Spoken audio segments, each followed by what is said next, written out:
Hey there! Welcome to Better Bloom, where we share knowledge and level up your whole self through amazing books.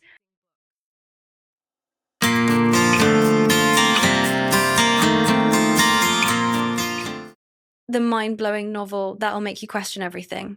Hey there, dreamers and big question askers. Welcome back to Better Bloom, your cozy corner of the internet where we dive into books that spark joy, ignite curiosity, and maybe even flip your entire worldview upside down.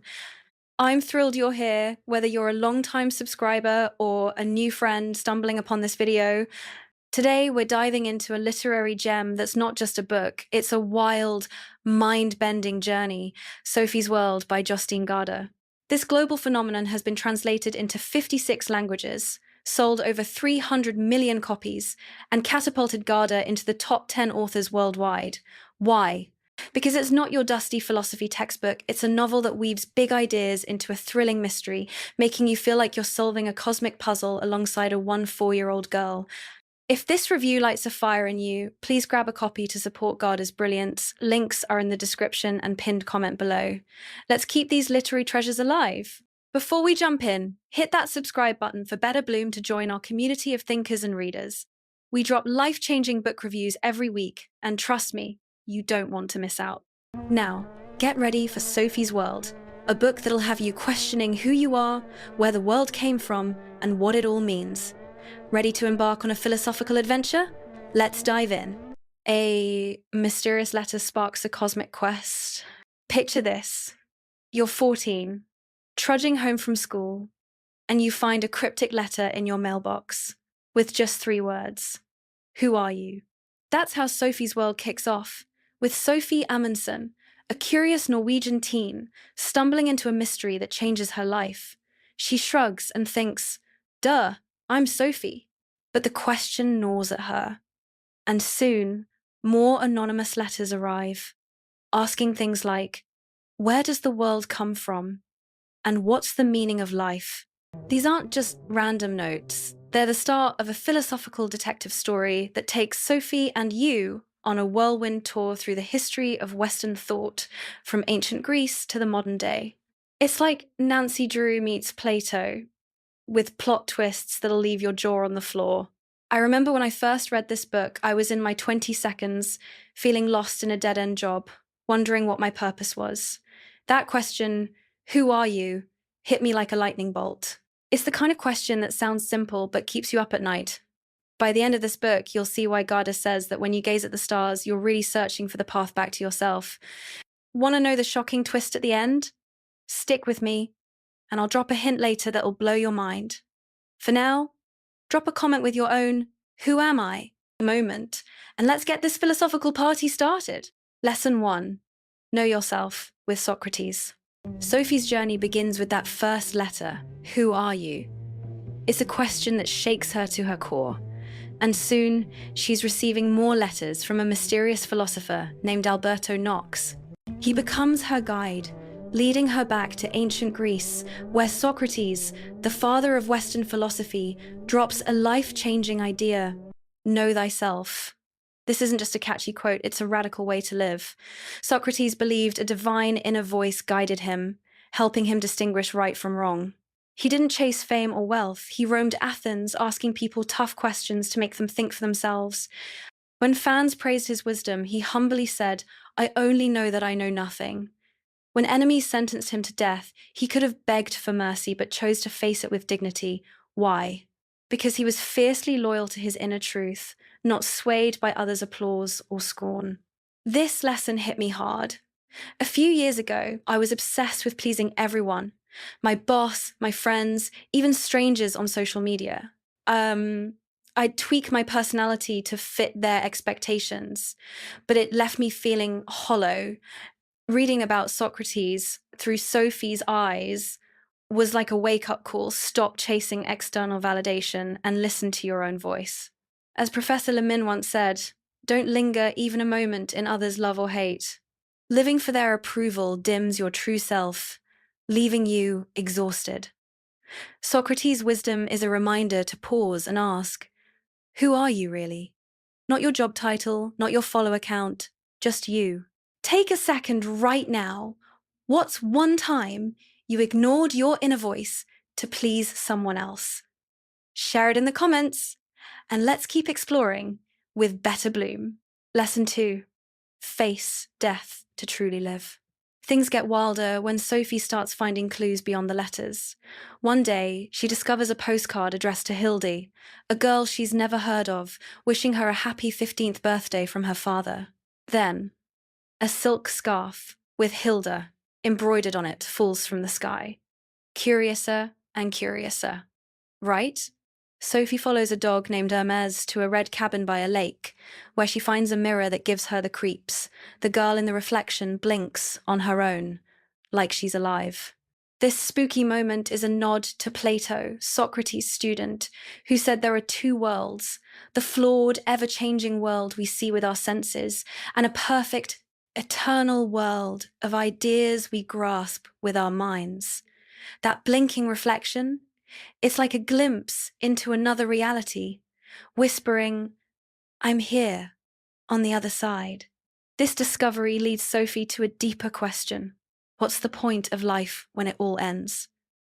As she learns about the Renaissance and Baroque periods, she encounters art and ideas obsessed with life's fleeting nature. Baroque paintings, with their lavish drama and hidden skulls, scream two Latin mottos, Carpe Diem, seize the day, and Memento Mori, remember you'll die. Sophie thinks about her grandmother, who spent her life serving her family but neglected her health until it was too late. It's a sobering lesson. I've been there burning out for a deadline, skipping sleep, thinking I'd rest later. But as Matthew once said, only when you truly grasp that you'll die can you live fully in the present. Facing death isn't depressing, it's freeing. It makes every moment, every coffee, every laugh feel like a gift. What's one moment you'd savor if you knew time was running out? Drop it in the comments and grab Sophie's World links below to dive into this life-changing idea. Lesson 3. Balance body and soul. As Sophie digs into the Baroque era, she encounters two clashing philosophies. Idealism, which sees life as having a higher purpose, and materialism, which says everything comes from physical senses. These debates spark a practical question. How do we stay healthy in body and mind? Sophie's grandmother is a stark reminder she poured her life into her family, ignoring her own health until illness stopped her cold. I've made that mistake too. I once worked 80-hour weeks, fueled by energy drinks, thinking I was hustling. Spoiler, I crashed hard, physically and mentally. Sophie's World shows us that health isn't just about diet or exercise, it's about balance. Western philosophers like Descartes and Eastern traditions like Confucianism's Middle Way or Taoism's Wu Wei, effortless action, all agree harmony between body and mind is the key to a good life. Alexander the Great's dying wishes drive this home. He wanted his doctors to carry his coffin to show they couldn't save him. His treasures scattered to prove wealth is fleeting, and his hands outside to show we leave with nothing. Trading health for endless goals is a fool's game. Balance means eating mindfully, resting intentionally, and letting go of greed or fear. For me, it was learning to say enough to late nights and yes to morning walks. What's one way you find balance in your hectic life? Share it below and watch the full video on Better Bloom to see how Sophie learns this lesson. Lesson 4.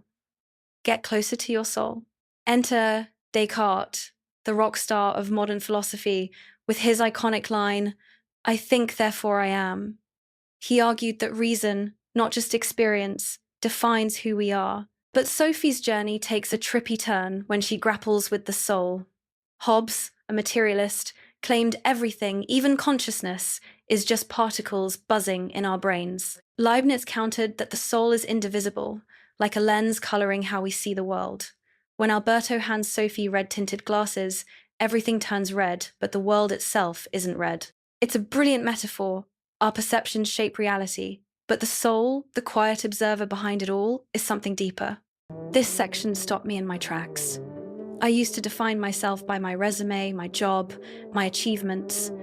But Sophie's World made me wonder, what's the silent voice behind it all? Kant, another philosophical giant, bridged idealism and materialism, saying both coexist.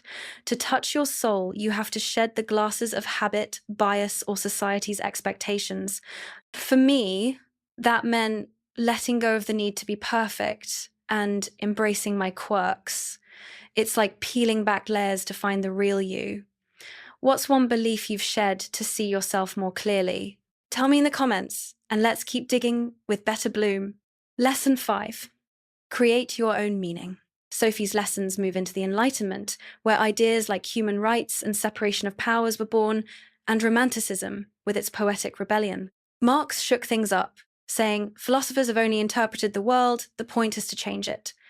Then comes existentialism, led by Sartre, who declared, existence precedes essence. In plain English, you're not born with a set purpose, you create it through your choices. Unlike trees or animals, humans wrestle with the meaning of their existence. I felt this deeply when I quit a safe job to pursue writing. It was terrifying, but it was my choice, not society's script. Here's where the story goes full sci-fi. Sophie discovers she's a character in a book written by Hildy's father, a UN officer, to teach his daughter philosophy. Her entire world is a fiction. Heartbroken, Sophie and Alberto refuse to be pawns. They stage a philosophical jailbreak, escaping the book to live as eternal spirits. It's a powerful reminder, even in a scripted world, you can choose your path. What's one choice you've made to define your life? Share it below and grab Sophie's World links in the description to feel this rebellion for yourself. The big reveal.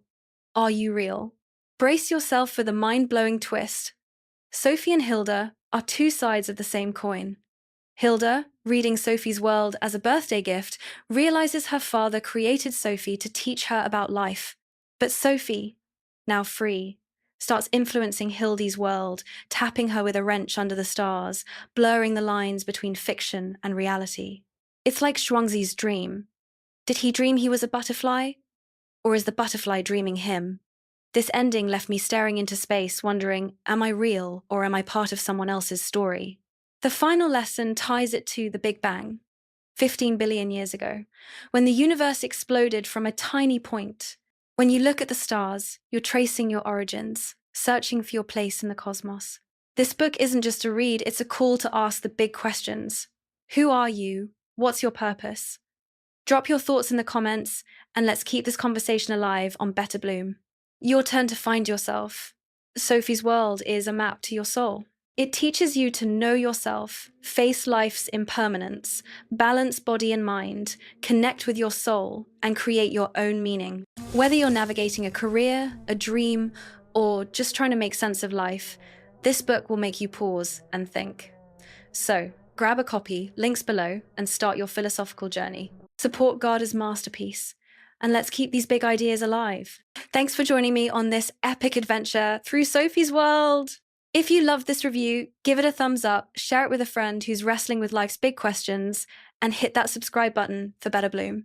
I drop new book reviews every week, packed with insights to help you grow, think, and live better. In the comments, tell me, what's one question you're asking yourself right now? Or share your biggest takeaway from Sophie's story. I can't wait to hear from you. See you in the next video. Love you.